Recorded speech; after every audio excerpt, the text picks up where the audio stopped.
Alright, show of hands, Guardians. Who is tired of seeing Praxic Blade builds?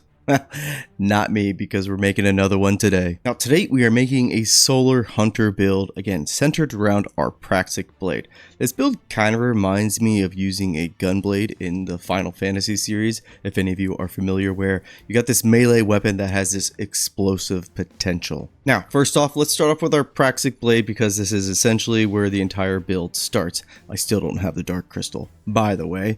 And the most important mod here is the Impact Core, because judging on whatever super you have, it'll do a different debuff or effect. In our case here, we are a Solar Hunter, so it's going to be scorching targets. In one light and then heavy combo, you're getting off an ignition. And in fact, you're actually getting off 2 ignitions, which is a nice bit of chunky damage on top of the scorching damage it's already doing every single hit. But for the other mods on your Praxic Blade, the first one here, I'm either using the balance form, and this is just for general, maybe like regular activities where there's just majors and no bosses. But then in the equilibrium, say you're going on that first boss there, I change it to the offensive form. And honestly, I don't even remember to change it all the time, so it's not the hugest deal. But if you want to min-max, then yeah, that's how you do it. Other than that, I'm using the Forceful Blade, again, for more impact damage. And then the Catalyst here, just Energy Conduit. Those are kind of all up to you. Really, the biggest one is the Impact Core here, and then just at least the balance form. Now moving on over to our subclass choices. The super that I'm going with is Blade Barrage. This is because it's just a quick bit of chunky damage, and then you can just get back to swinging your sword. Class ability, we're going with Acrobat's Dodge, and that's to give myself Radiant. We're also going to be getting back our class ability really quick with this build. Melee, not going to be something we're using that often, because again, mainly we're sticking with our Praxic Blade. As for our grenades here, we want something that can scorch targets. The Solar Grenade here, pretty good grenade overall, especially for, again, bosses that are staying in one area. Very consistent damage. But the Thermite Grenade here, it does that kind of like firewall. This technically does more damage. It's just if your boss is wiggling around, the streaks of fire might not hit them. So this one can be a little more inconsistent. I'm just sticking with the Solar Grenade, again, because it's consistent. And the aspects that we're going with, the first one is On Your Mark. I'm really just using it for that third fragment slot. And then I'm also going with Knock 'em Down. This is going to give our Blade Barrage more projectiles, so more damage. You could technically swap out On Your Mark for Gunpowder Gamble, but with the dungeon, you get those taken powers, and that switches out your grenade slot. So having Gunpowder Gamble like go off, it can be a little finicky. It does the same thing with if you're Prismatic and you go Transcendent. I just don't want to fuss with it, essentially, but it is a viable choice if you're doing something like the Lawless Frontier. It's a good option, but again, you're going to miss out on one of the fragments. So let's move on to our fragments here.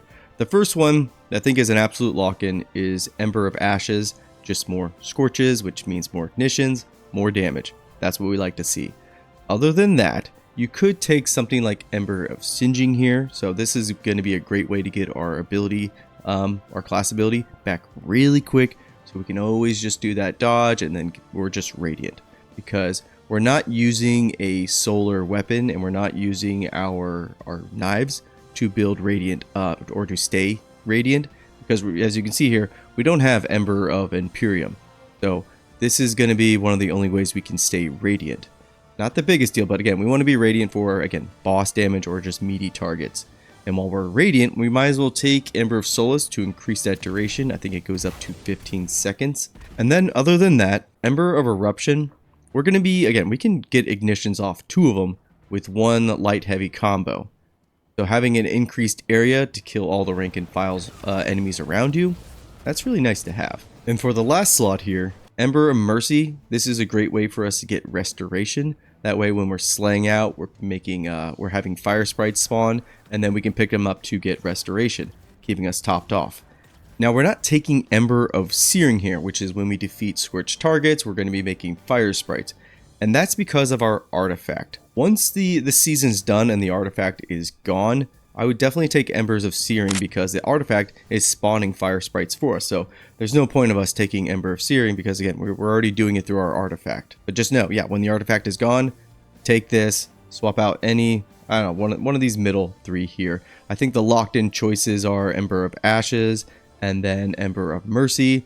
There's actually a lot of flexibility when it comes to your fragments, so feel free to swap out any of these, but you also have Ember of Char, so our solar ignitions are going to spread Scorch. And then we also have Ember of Blistering. Defeating targets with solar ignitions is going to give us grenade energy. So hopefully you can see why, yeah, as far as the aspects, I'm taking on your mark because I want that other fragment slot, because there's so many fragments that interact with the Scorching and then the ignition effect as well. Now moving to our armor and then our mods and stats. The stats you want to be prioritizing, I have a grenade, super, class, and weapon.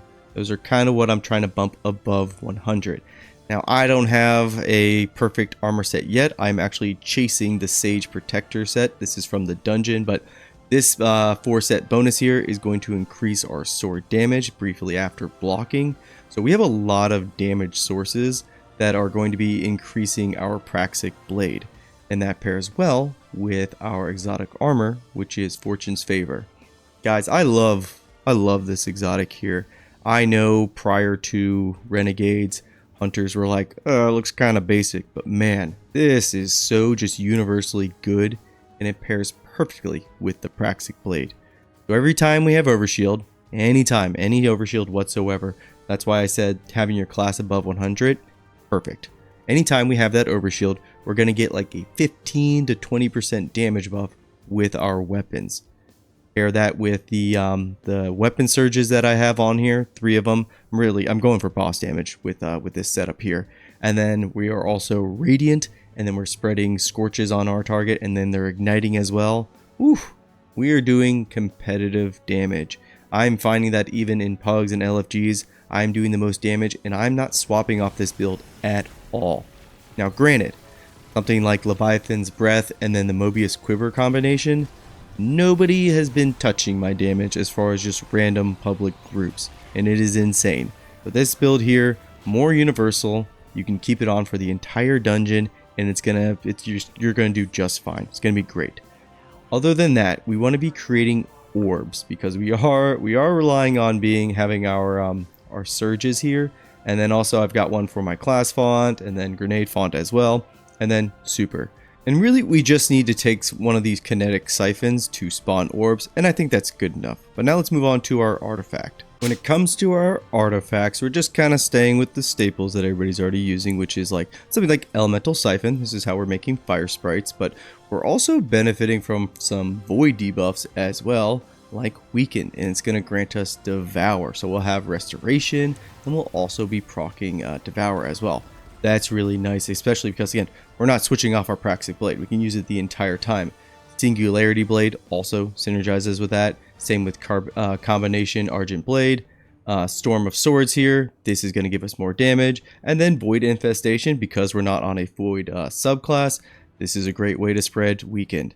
All of this is just working perfectly, but even without this artifact mod, we're doing all of those solar things. It's just with this artifact, yeah, we're kind of juiced. But other than that, when it comes to the rest, oh damn, I look good, except for right there, that mid section, that stupid sash. I'm gonna have to change that. But when it comes to your other weapons, use whatever you want. I'm just using the Compact Defender here and then Bitter End, but 99% of the time, you're just gonna be staying on your Praxic Blade.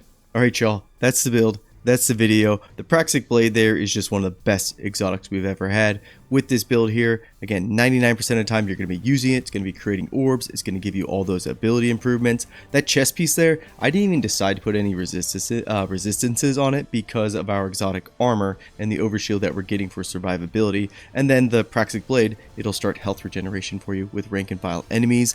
This build is really good against, again, tanky enemies, something like yellow bars and majors, because you'll notice that when slaying out, you're not igniting any rank and file enemies because you're one-shotting them. So that's why I didn't want to build too much in like the ignition larger area effect or scorching targets, because most of the time our Praxic Blade is so powerful, and this is on Grandmaster difficulty in something like solo ops. Again, we're just slaying everything out in like 1 to 2 hits, and those ignitions aren't really going off. But when we get those like tankier bosses, that's when the ignitions are going off, and those just chunk down the boss so quickly, and that we can just deal with everything else no problem.